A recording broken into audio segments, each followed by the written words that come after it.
শিক্ষার্থীরা আশা করি ভালো আছো সবাই। উৎপাদন ব্যবস্থাপনা বিপণন এর আরও একটি নতুন ক্লাসে তোমাদের স্বাগতম জানাচ্ছি। আমরা আলোচনা করছিলাম উৎপাদন ব্যবস্থাপনা বিপণনের প্রথম পত্রের প্রথম অধ্যায় উৎপাদন অধ্যায়টি। আমরা অনেক লম্বা সময় ধরে অনেকগুলো ক্লাস নিয়ে এই চ্যাপ্টারটা আলোচনা করেছি এবং শেষ কয়েকটি ক্লাসে তোমাদের যেই ম্যাথমেটিক্যাল প্রবলেমগুলো ছিল সেগুলো সলভ করার চেষ্টা করছি, সূত্রগুলো তোমাদের বুঝিয়ে দিচ্ছি, প্রবলেমগুলো সলভ করছি। আশা করছি তোমরা বাসায় প্র্যাকটিস করছো অনেক, যাতে বিষয়গুলো তোমাদের কাছে সহজ হয়ে যায়। আসলে একটা কথা হচ্ছে, তোমরা যতই ক্লাস নেই না কেন, তোমরা যদি বাসায় অধিক পরিমাণ প্র্যাকটিস না করো, চেষ্টা না করো, তবে এই বিষয়গুলো ভুলে যাবে। তোমাদের বারবার পড়ানোর পরে তোমরা রিকল করতে পারবে না পরীক্ষায়।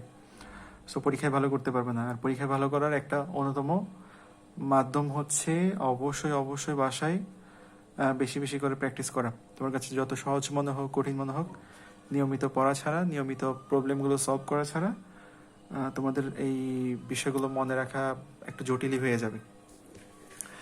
সো আসো আজকে আমরা নতুন আরও একটি প্রবলেম সলভ করার চেষ্টা করি। এটি হচ্ছে এবিসি কোম্পানির কিছু তথ্য আমি এখানে উপস্থাপন করেছি।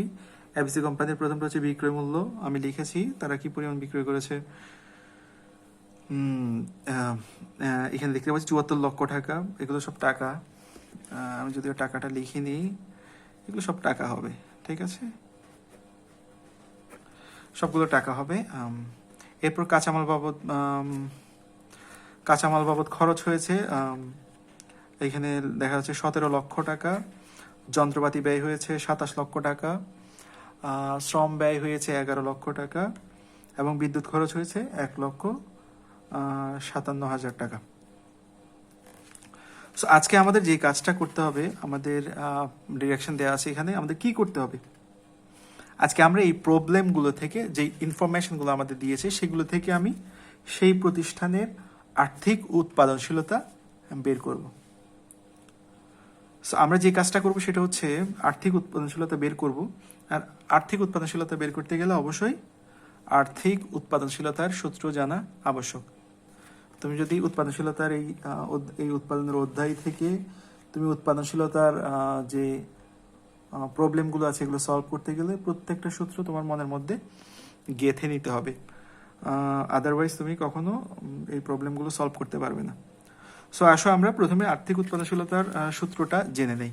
যদিও তোমাদের আগে বলেছিলাম আর্থিক উৎপাদনশীলতার সূত্র, আমরা আজকে আবার জেনে নিব নতুন করে। ঠিক আছে, আর্থিক উৎপাদনশীলতার সূত্র হচ্ছে, তোমরাও লিখে ফেলো,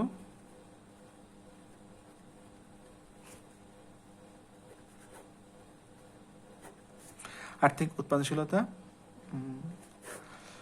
সূত্র বের করতে হবে। উপরে লিখতে হবে সংযোজিত মূল্য। সংযোজিত মূল্য,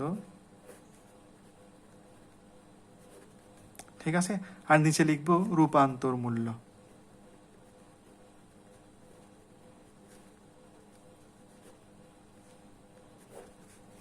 ঠিক আছে, আমি দুটো আর্থিক উৎপাদনশীলতার সূত্রটা লিখেছি। সূত্রটি হচ্ছে সংযোজিত মূল্য ডিভাইডেড বাই রূপান্তর মূল্য। সো আমরা দেখতে পাচ্ছি এখানে দেখতে পাচ্ছি সংযোজিত মূল্য এবং রূপান্তর মূল্য দুটো বিষয় আমাদের কাছে নতুন, ঠিক না? সো আমরা এই দুটো বিষয়ে একটু কি করব, একটু বোঝার চেষ্টা করবো এই দুটো জিনিস কি। আমরা চাইলে মুখস্থ করে নিতে পারি, কিন্তু তোমরা যদি না বুঝে মুখস্থ করে ফেলো পরে ভুলে যাবে। হয়তো এখন ম্যাথটা সলভ করতে পারবে, কিন্তু পরবর্তীতে ভুলে যাওয়ার সম্ভাবনা বেশি। তাই আমরা বিষয়গুলো বোঝার চেষ্টা করব। ঠিক আছে, আমরা রূপান্তর শব্দটি দ্বারা কি বুঝি। আচ্ছা, প্রথমে আমরা সংযোজিত মূল্যটা একটু দেখি। সংযোজিত মূল্য বের করে ফেলি, সূত্রটি দেখি।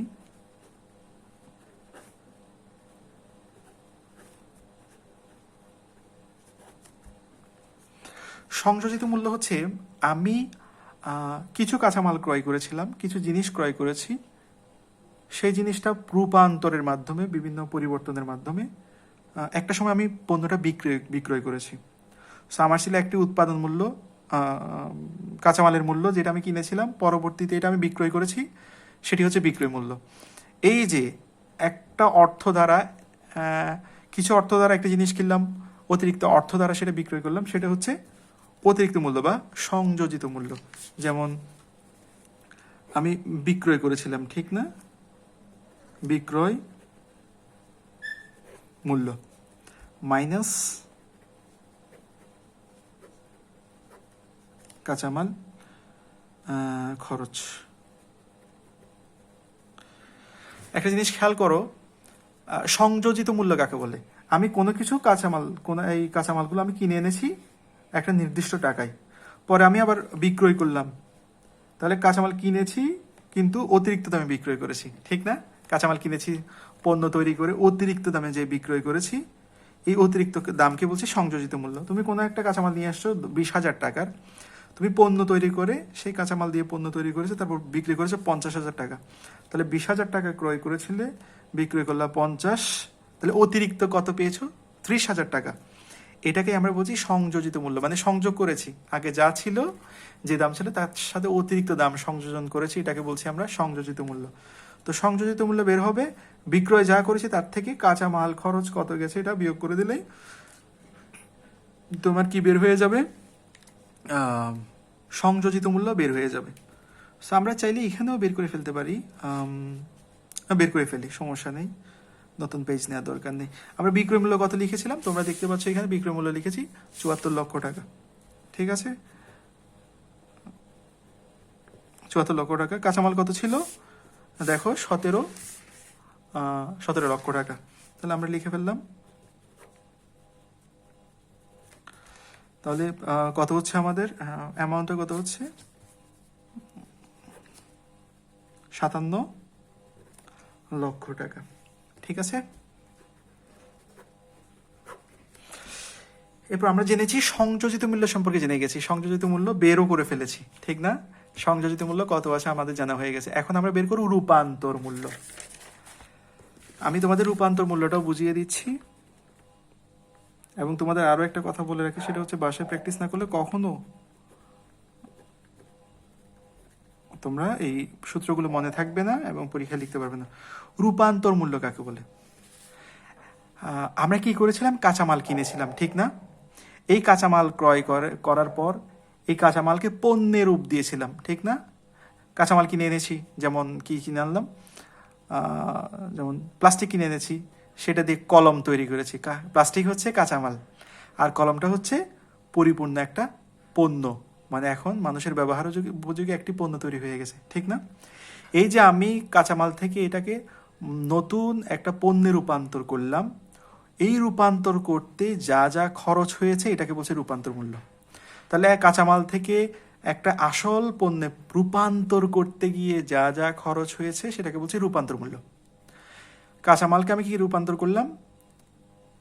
এই প্লাস্টিকটাকে আমি একটা কলমে রূপ দিলাম, রূপান্তর করলাম, এক রূপ থেকে আরেক রূপে আনলাম, এটা করতে যা খরচ হয়েছে সেটা হচ্ছে রূপান্তর মূল্য।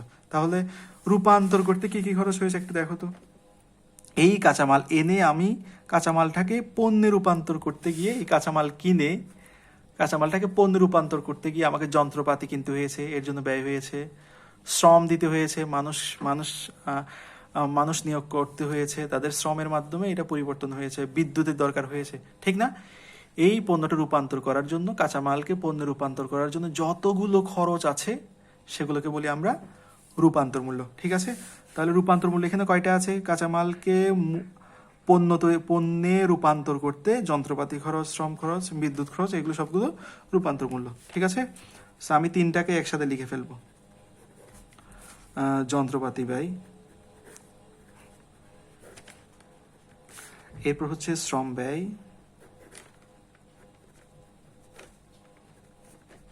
এরপর হচ্ছে বিদ্যুৎ ব্যয়।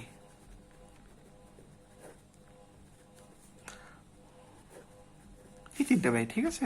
সো প্রথমটা হচ্ছে কত? যন্ত্রপাতি ব্যয় 27 লক্ষ। শ্রম ব্যয় কত? 11 লক্ষ। বিদ্যুৎ ব্যয় কত? 1,57,000। ঠিক আছে? সো টোটাল হচ্ছে কত? টোটাল হচ্ছে 39,57,000।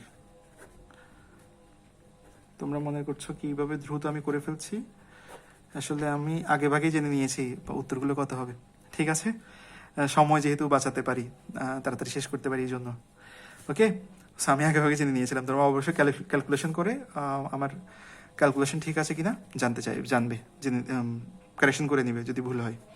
সো আমরা এখন কি বের করব? আমরা বের করব আর্থিক উৎপাদনশীলতা। এত কিছু করেছিলাম আর্থিক উৎপাদনশীলতার জন্য, তাহলে আমরা কি লিখব? আর্থিক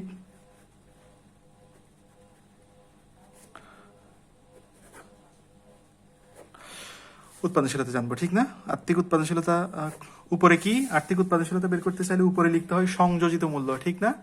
আর্থিক উৎপাদনশীলতা বের করতে গেলে সংযোজিত মূল্য লিখতে হয় উপরে। আমরা সংযোজিত মূল্য পেয়েছিলাম না 57 লক্ষ টাকা। তাহলে এটাই আমরা এখানে লিখে দিব, সংযোজিত মূল্যের টাকাটা আমরা এখানে লিখে দিচ্ছি। আর নিচে বসবে কি? রূপান্তর মূল্য। আমরা কিন্তু রূপান্তর মূল্যটাও বের করে নিয়েছি, ঠিক না? যতগুলো কস্ট আছে সবগুলো একসাথে যোগ করে আমরা পেয়েছি কত? 39,57,000। কোনো লেখা বুঝতে না পারলে আমাকে অবশ্যই কমেন্টে জানাবে, ঠিক আছে? লেখা যদি তোমার স্পষ্ট না হয়। এরপর আসো, তাহলে আমি যদি এটাকে ডিভাইড করি তাহলে আমার কত আসবে? 1.44। আমি কিন্তু আগে থেকেই জেনে নিয়েছি এটা কত, এই জন্য আমার দ্রুত হয়ে গেছে।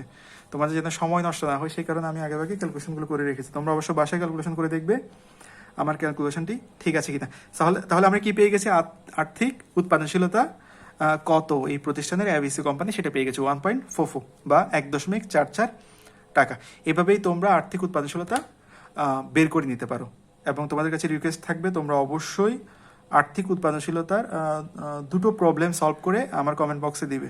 যদিও প্রিভিয়াস ক্লাসগুলোতে কেউ আমাকে কোনো কাজ সাবমিট করো নাই, সো এটা তোমাদের কাজ থাকলো পরবর্তী ক্লাসের জন্য। সবাই ভালো থেকো।